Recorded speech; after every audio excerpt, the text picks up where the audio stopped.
My name is Layla Stone, and at 31, I've been my family's lifeline for too long. I'm a freelance event planner footing the bill for their rent utilities and my older brother's pipe dream projects. They never call to check on me just to cash in. Last Saturday, I walked into a family gathering in my parents' Atlanta backyard expecting a rare moment of connection. Instead, I got ambushed. My brother demanded 50 grand for his latest business. My parents backed him, their voices sharp, insisting I owe it to the family. I said no. The air turned cold, their glares cutting deeper than words. I left heart pounding, knowing I'd crossed a line. Sunday morning, my phone buzzed. A text from my parents. "You are no longer part of this family. Please don't contact us." My fingers shook as I typed back, "Don't worry, my money won't contact you either." 5 minutes later, 23 missed calls flooded my screen. Their panic told me everything they needed: my wallet, not me. That moment lit a fire. I was done being their ATM. What happened next changed everything, and I'm ready to share it all. If you've ever been trapped by family demands, drop your story in the comments and hit subscribe. Let's talk about breaking free. Stay tuned to see how I did it. Let me take you back to that Saturday night in my parents' garden. I'd driven to their Atlanta home hoping for a rare moment of family warmth, maybe a laugh over old stories. Instead, I walked into an ambush. My older brother Dylan didn't even wait for the barbecue to cool. "Layla, I need 50 grand, he said, his voice smooth but sharp like a salesman closing a deal. "My new fashion boutique is a goldmine, high-end streetwear, exclusive designs. It's a sure thing." His eyes locked on mine, brimming with that familiar mix of charm and expectation. I'd heard this pitch before: his artisanal coffee shop that tanked, his food truck that never rolled. Each time I'd emptied my savings to keep him afloat. This time my stomach churned. I wasn't sure I could do it again. Dad cut in before I could respond. "Layla, you've got to step up for your brother," he said, his tone heavy like I was failing some unspoken test. "Family sticks together." Mom leaned forward, her eyes narrowing. "It's your duty to help," she said, her words slicing through the warm night air. Duty. The word landed like a weight on my chest. For years, I'd been their safety net, paying their rent, covering utilities, even footing the bill for Dylan's car insurance when he forgot to pay. I'd always told myself it was love, that family meant sacrifice. But standing there, their expectant faces staring me down, I felt like a bank account, not a daughter. I took a slow breath, my fingers gripping the edge of my chair. "I can't," I said, my voice quieter than I meant. "I've already paid so much.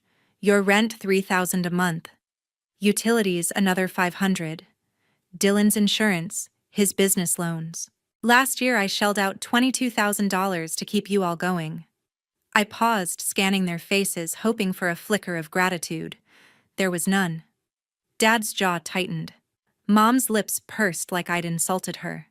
Dylan leaned back, crossing his arms, a smirk playing on his face. "You're sitting on all that event planning cash," he said, his voice loud enough to carry across the garden. "And you're too selfish to help your own brother." Unbelievable. Selfish. The word hit like a punch, echoing in my ears. I felt every eye on me: cousins, aunts, uncles, neighbors invited to the barbecue. Their stares burned, judging me, branding me the villain. My throat tightened, and for a moment I wanted to cave, to write the check just to make it stop. I'd done it before, smoothed things over, kept the peace. But something snapped inside me. I wasn't the one breaking this family. I was the one holding it together, and they didn't even see it. "I'm not selfish," I said, my voice steadier now, rising above the murmurs. "I've given everything I have." "When does it stop?" No one answered. The silence was louder than their words. Aunt Karen, who'd been watching quietly from the edge of the table, caught my gaze. She didn't speak, but her eyes held a softness that felt like a lifeline. Later, as I stood by the dessert table pretending to fuss with the plates, my phone buzzed. Her text read, "Layla, you don't owe them an apology. You've carried them long enough." I stared at the screen, my heart racing. Karen had always been the one who saw through the chaos, the one who didn't buy into the family's demands. Her words were a spark, a reminder that I wasn't crazy for wanting to say no. I slipped my phone back into my pocket, my hands trembling, torn between guilt and a growing sense of defiance. I couldn't stay. I need to go, I said, my voice barely above a whisper. I pushed my chair back, the scrape against the patio cutting through the tension. Mom called after me. Layla, don't make a scene. Dylan snorted, muttering something about me being dramatic. I didn't look back. I walked through the garden gate, their voices fading behind me, and got into my car. As I sat there gripping the steering wheel, my mind spun. I'd spent years thinking my role was to keep them afloat. Rent bills, Dylan's dreams. But what if that wasn't love? What if it was just control? The thought hit me hard. Saying no wasn't just about money. It was about reclaiming myself. Driving home, the Atlanta skyline blurring past, I replayed the night in my head. Dylan's smirk. Mom's sharp words. Dad's disappointment. They weren't new, but they felt heavier now. I'd always been the fixer, the one who paid to keep the peace. But peace at what cost? My savings were drained, my energy spent, and for what? To be called selfish in front of everyone, I pulled into my apartment complex, my hands still shaking. Karen's text glowed in my mind, a small beacon in the storm. I didn't know what would happen next, but one thing was clear. I couldn't keep living for their approval. For the first time, I wondered if I could let go, not just of the money, but of the guilt that chained me to them. Sunday morning, my phone lights up with a text that cuts deep. It's from Mom and Dad, their names glaring on the screen. You're no longer part of this family. Please don't contact us. The words hit like a blade, sharp and cold, slicing through years of sacrifices I'd made for them. I sit on my couch staring at the message, my breath shallow. For a moment, I'm a kid again, desperate for their approval, terrified of being cast out. But then I remember last night, their demands, their accusations, the way they turned my no into betrayal. My hands tremble, not with fear, but with something new, anger. I type back, my fingers moving before I can overthink it. Don't worry, my money won't contact you either. I hit send, and the silence that follows feels like freedom. 5 minutes later, my phone explodes. 23 missed calls, Dylan, Mom, Dad, one after another, their names flashing like warning signs. Voicemails pile up, each one sharper than the last. Dylan's voice drips with venom. You're abandoning us, Layla. You'll regret this. Mom's message is softer, but no less cutting. How could you do this to us? We raised you. Dad's is blunt. You're ungrateful. I don't listen to the rest. Their words are a chorus of blame, but I'm not swayed. They're not calling to apologize. They're calling because I pulled the plug on their free ride.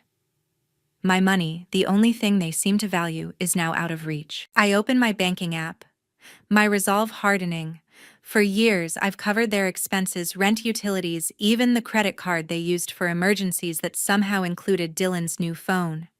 I scroll through the auto payments, $3,000 for their apartment, $600 for utilities, $1 and $200 for Dylan's credit card balance.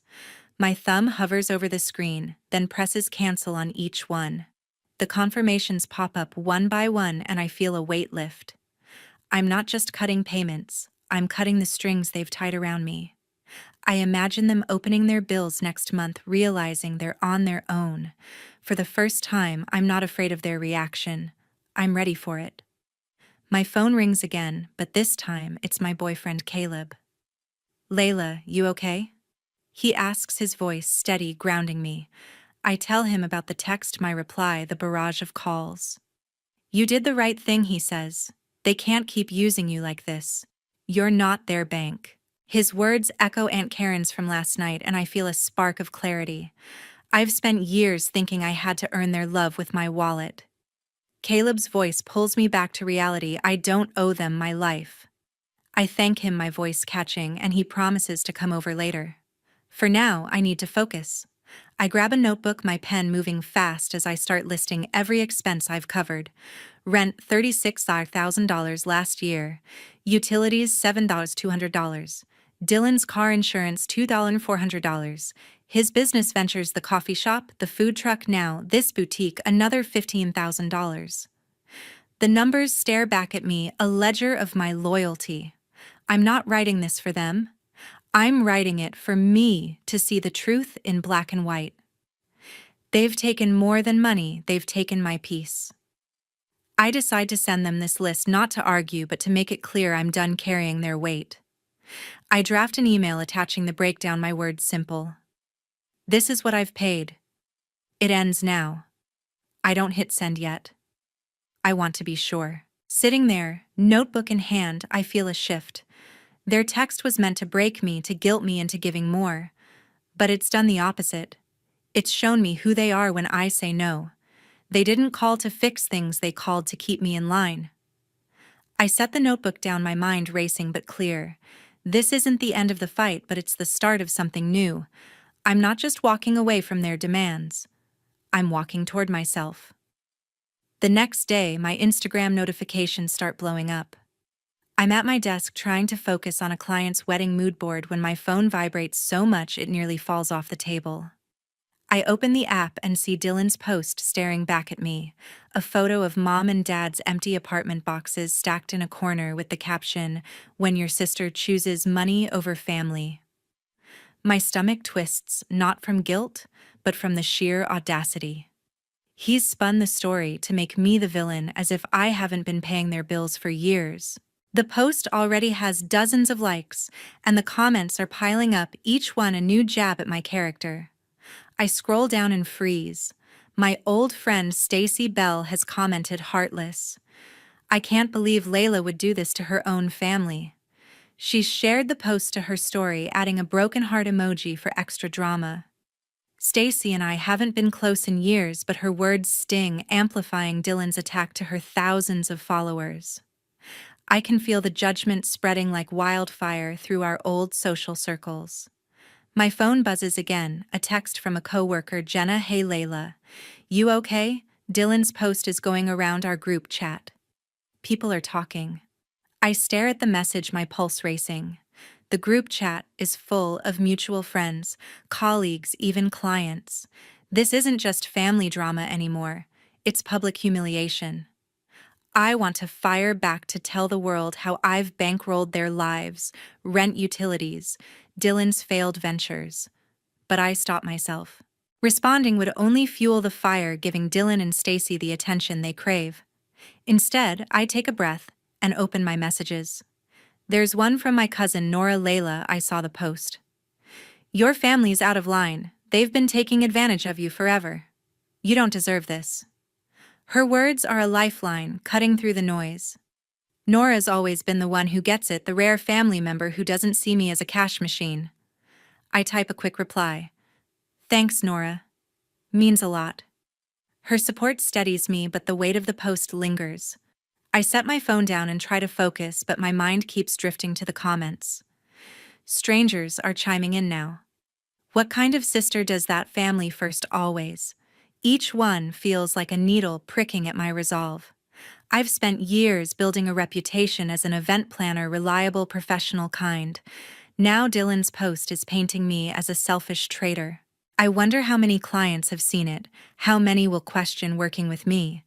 The thought makes my chest ache, but I push it aside. I didn't start this fight, and I won't let their lies define me. To ground myself, I open my banking app. I need to be sure every tie is cut. I scroll through my transaction history, double-checking the auto payments I canceled yesterday. The confirmations are there, each one marked canceled. My account balance looks healthier already, but it's not about the money, it's about the freedom. I imagine Dylan checking his card, mom and dad opening their next bill, realizing I'm no longer their safety net. The thought brings a flicker of satisfaction, but also a pang of sadness. I didn't want it to come to this. I lean back in my chair, staring at my laptop screen. The wedding mood board is still open, a reminder of the life I'm building for myself. Dylan's post, Stacy's comment, the group chat gossip, they're loud, but they're not the truth. I choose not to reply, not to engage. Let them talk. I'm done explaining myself to people who only value what I can give them. Nora's message sits in my mind, a quiet anchor. I'm not alone in this. For now, I close Instagram and turn off my notifications. The world can wait. I've got work to do, and a life to reclaim. Tuesday evening, I'm sitting in my apartment with Caleb. The silence between us is comfortable, a stark contrast to the chaos of the past few days. My phone is off, notifications silenced after yesterday's Instagram storm. Caleb looks at me, his eyes soft but serious. "Layla, you don't have to keep proving yourself to them," he says, his voice steady. "Love isn't about how much you pay. You're enough without their demands." His words land gently, unraveling a knot I've carried for years. I've always thought I had to give money, time, energy to be worthy of my family's affection. Caleb's reassurance feels like permission to let that go, to see myself beyond their expectations. I nod, my throat tight, grateful for his clarity. A knock at the door interrupts us.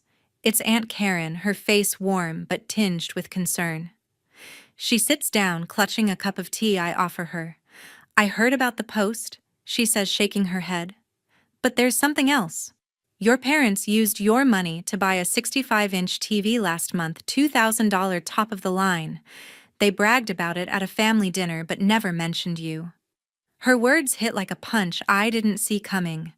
I'd been covering their rent, thinking it was for necessities, while they splurged without a word of thanks. Karen's voice softens. "You've given them everything, Layla. They don't get to demand more." Her honesty grounds me, shining a light on their entitlement. The next morning, I'm in Dr. Ellen Hayes' office, my first therapy session. She leans forward, her voice calm but probing. "What does freedom mean to you, Layla?" The question catches me off guard. I stumble, then say, "Not feeling like I owe them my life." Dr. Hayes nods, encouraging me to dig deeper. We talk about my role in the family, how I've tied my worth to their needs. It dawns on me I've mistaken their dependence for love. Every check I wrote, every bill I paid was me chasing approval that never came. The realization stings, but it's also liberating. I'm not just their daughter. I'm a person with my own limits. Back home, I pull out my laptop and start mapping out a plan. I call the utility company's electric, water, internet and request to transfer the accounts to Mom and Dad's names. I contact their landlord, explaining I'm no longer covering the rent. Each call feels like peeling off a layer of obligation. I draft a letter to send with the account details, keeping it simple. "These are now your responsibility." I'm not cutting them off out of spite. I'm giving them what they've demanded: independence. The process is tedious, but each step makes me feel lighter, like I'm reclaiming pieces of myself. That night, I open my journal, something I haven't touched in months. I write about the relief washing over me, the way Caleb's words echoed in my mind, Karen's story about the TV, Dr. Hayes' question. I'm not their ATM anymore. I scribble the words bold on the page. I'm allowed to say no. The act of writing it down feels like a promise to myself. For the first time, I see a future where my worth isn't measured by what I give. I close the journal, my heart steady, ready for whatever comes next. Wednesday morning, I'm setting up a wedding event when Dylan bursts in. The venue is buzzing with vendors arranging tables, but his entrance silences the room. He's not alone. Gavin Reed, a slick-talking